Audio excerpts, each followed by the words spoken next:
changing the scene and fabric of America, and many states and many towns and cities are now recognizing tomorrow as Indigenous Peoples or Native American Day.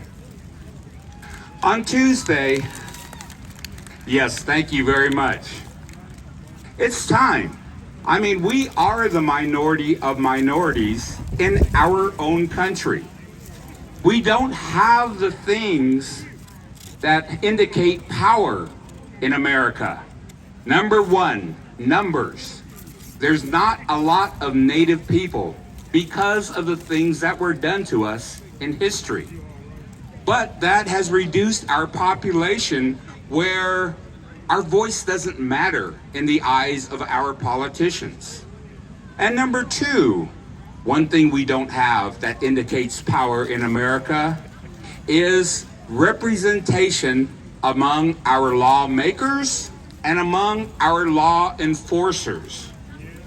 Laws have never in the history of America favored Indian issues and Indian people.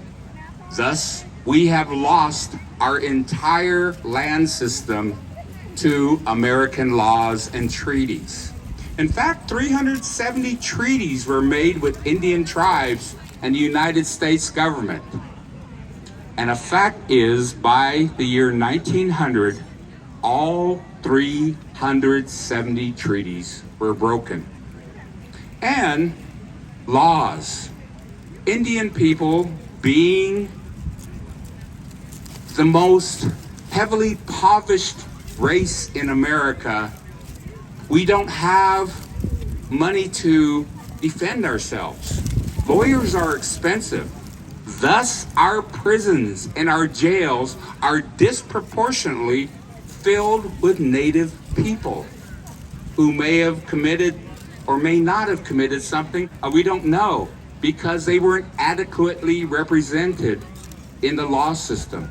Thus, they fill up our prison and jails. And finally, access to the media. We as Native people have great issues here in our own country, but we don't know who to talk to have our issues known.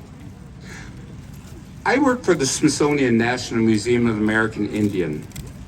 On Tuesday, I was interviewed by NBC Washington about Indigenous Peoples Day.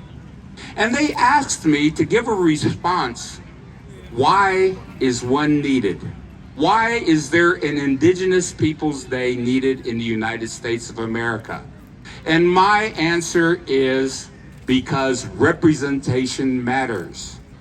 When Native people are not at the big table making decisions, then we do not have a voice.